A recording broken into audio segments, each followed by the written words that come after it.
This is Newsmax TV. I'm Ashley Martella. We're pleased to be joined by Larry Bell, author of the book Climate of Corruption: Politics Behind the Global Warming Hoax. Mr. Bell is a professor at the University of Houston. Welcome to Newsmax, Larry. Well, thank you, Ashley. First of all, I have to mention I got a kick out of your dedication page. It reads, dedicated to Al Gore, whose invention of the internet made this book possible and whose invention of fax made it necessary. Now, cute, but all kidding aside, you obviously feel this was necessary. Oh, absolutely. As I mentioned in the book, I didn't plan to write a book. It's one of those things you begin to investigate something and you get infected by it, and pretty soon, who knows, you're writing a book. Until very recently, those who doubted the existence of global warming were considered quacks, made out to be pariahs, at least by the left. But the tide seems to be turning now. Why do you think that is?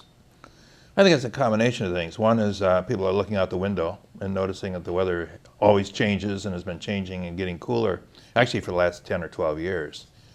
The other, I think, was the event of the East Anglia University, the release of those scandalous emails that basically revealed what most people a lot of scientists had known for a long time, that there were a lot of shenanigans going on, but it put it in their words. All right, in your book, you look at the motivation behind the climate change movement, both political and financial. Do you believe there's a conspiracy here?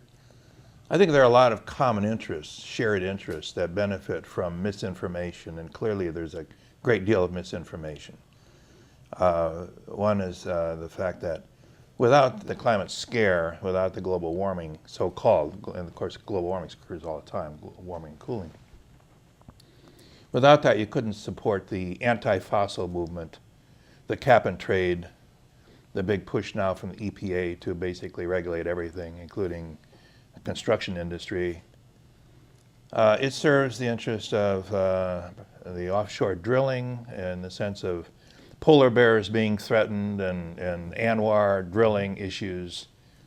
It serves the interests of the United Nations in their handout programs. A number of common interests, not the least of which is that this is an enormous multi-billion-dollar climate industry that goes away if there's no one frightened. For instance, the Chicago Climate Exchange. That's certainly a good example, yes. Okay. What about the connection between Obama and Al Gore and Goldman Sachs with the climate exchange or the CCX? What do you know about that? Well, there's quite a lot of information out about that, of I guess what you could say some rather unusual coincidences of characters being involved in the setting up of the Chicago Climate Exchange. Certainly one of the players, the Generation Investment Management, headed by Al Gore and his Goldman Sachs colleagues that set that up. And the Joyce Foundation. And the Joyce Foundation, which initially funded it. And that funding came when our president, a younger community activist at that point with his friend Raleigh Jarrett, were on the board of Joyce Foundation. And you look at the Shore Bank in Chicago and their interest in this, and quite a cast of characters there as well. So it's quite a interesting group of people. So somebody stands to make a lot of money off this. Well, they were standing to make a lot more money before the last election, and when the cap and trade potentials pretty much got blown away. Northeast got slammed by a holiday blizzard this year.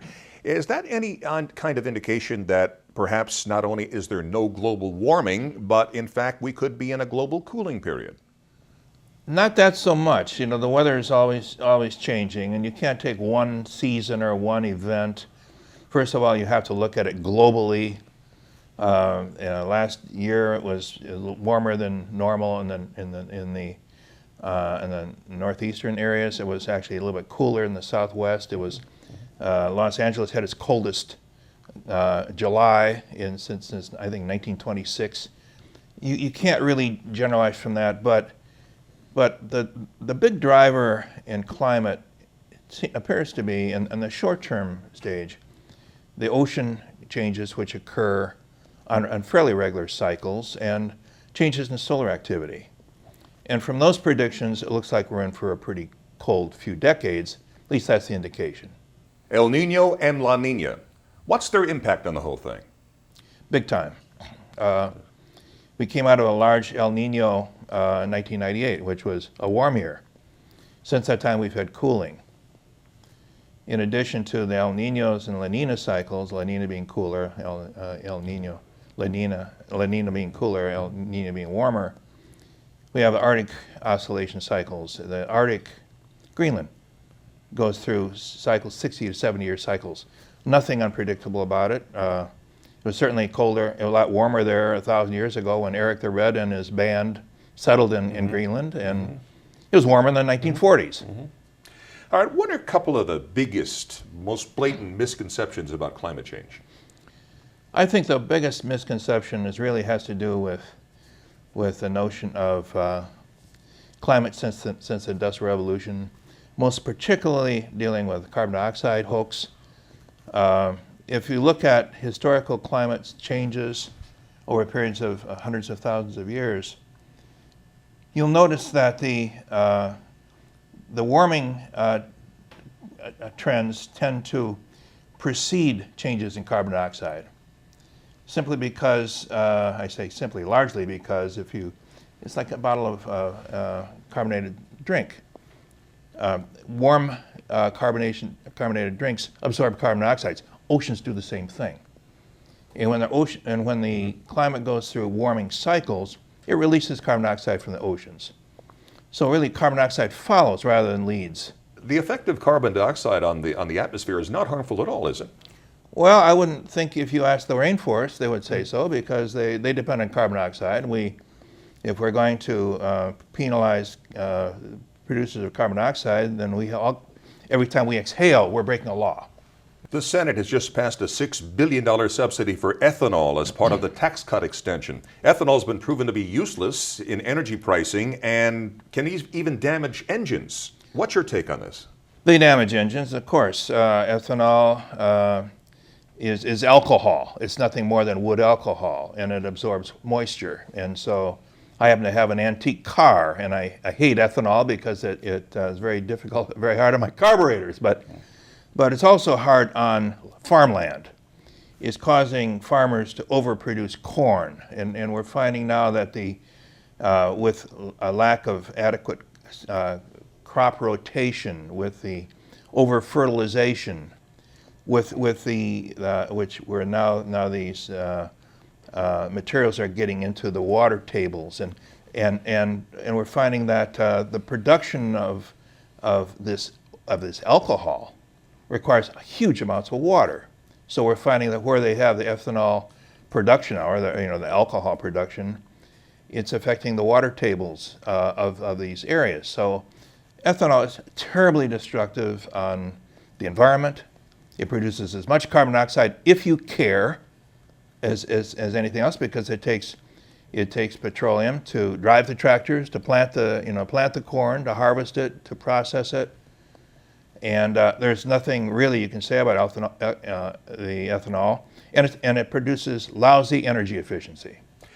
And finally, Larry, everybody's in agreement pretty much that something has to be done so the U.S. can reduce its dependence on foreign oil. What ideas do you have? Well, certainly we need to look at conservation as part of the equation. There's nothing in my book, or nothing that I believe, that's against conservation or being more energy efficient. I think we can insulate our homes. We can do a lot of things more intelligently. I think people are downsizing.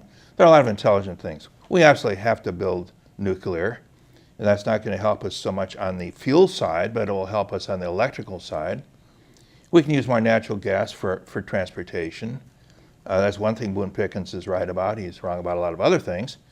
But we can be, we need to begin to transition the way we live to be more efficient. But we can also realize that the panaceas that have been advertised, the wind isn't going to get us there. It's just a blowhard sort of scam. It's not going to contribute very much. Solar is probably a bigger scam. The notion of hydrogen economy is an oxymoron. You require more hydrogen. You produce hydrogen from natural gas. And we're finding we have a lot more natural gas and fossils than we previously believed. So you think part of the answer is to harvest what we have here? Absolutely. Again, the name of the book, Climate of Corruption, Politics and Power Behind the Global Warming Hoax. Available now at Amazon.com and in fine bookstores everywhere. Larry Bell, thanks so much for joining us, and good luck with your book. Absolutely. And thank you for watching Newsmax TV.